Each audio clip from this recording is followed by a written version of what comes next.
I am the fifth child of 8. There was Desi, who we call Sunny. There's Irene, Gracie, Finley, myself, Rosetta, Pat, and Robert.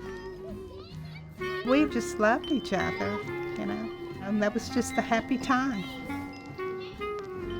We used to sit out on the porch in the summer and shell peas. There was a lot of construction going on. You just saw these like 5 wings. I guess you could either say a star or, like my brother would say, a spaceship. It was, pretty neat, and never, ever did I think I would end up working here. And now it's just like, it's a little city.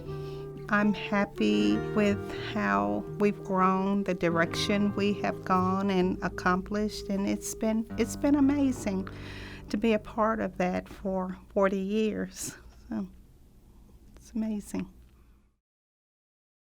I was in the United States Navy for 8 years, 6 months, and 6 days, and could probably get it down to the hours if you really wanted me to. Submarine life is submarine life. We got about 120 to 150 people inside of a steel tube, and we just take it out in the middle of a bunch of salt water and sink it on purpose. My younger brother called me.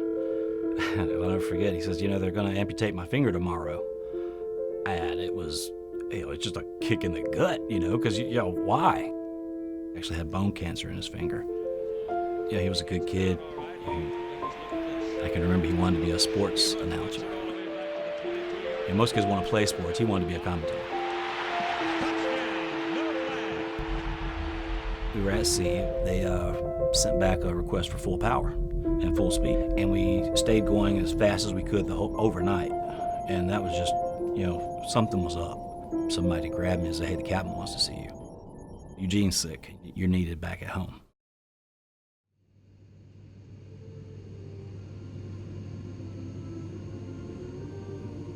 I was in Memphis in less than 24 hours of them receiving the message. It was right at the end, really. Basically, he beat cancer twice, but he couldn't beat an Aspergillus infection. My brother's full name was Eugene Arthur Fletcher. Gene for short. He used to get mad when I called him Gene. He liked to be called Eugene. I was formally discharged from the Navy on July 12th, and I started working at St. Jude on July 31st. Being at work every day is a constant reminder of him. Even on the days when it's tough, I have to say, you know what? Eugene wanted me to do this, so I'm going to do it. Remind me of why I'm here. And we are making a difference. I feel like we are. They were so good to me, so good to my family. Consider myself a St. Jude zealot, if you will. I just can't imagine working anywhere else.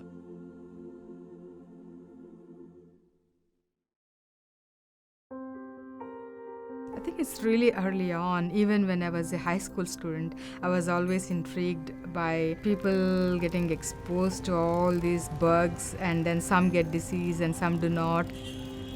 In tropical country, being in tropical country, we used to see people on streets with leprosy and malaria. So why? Why can't they be treated?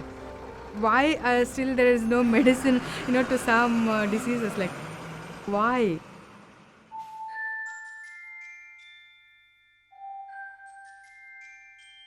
So that's the trigger for me thinking that why some are more prone to infections and why some can resist and where is this resistance coming from. I was building more and more interest towards research and how this research could help. Every day I feel so excited to come to work, and I dream of finding cures for all these diseases. And we are so fortunate to be at St. Jude, where they value research so much, which is really basic, fundamental for drug discovery. I still think about the same questions that I used to ask as a school student. And still, we are working on it. I think at heart I've always been a family physician, right? My father was a family physician. He would hate to charge people. I know that. He would, because I could overhear the arguments between my mother and my father, right? Because he would not bring money home. He would not. We're talking about small towns, right, where, people are not rich. And so people would show up with a chicken, a live chicken, just, making all these noises and movements. It was how many people would just show appreciation. And so I grew up like that. To me, at the center is service, right? So service to others. And to me, servicing the most vulnerable, that are children, it's a gift. We all need to look back and look at the face of the child that we once were and make that child proud of what we have become. If every one of us could do that, I think that's the secret of life. That's it.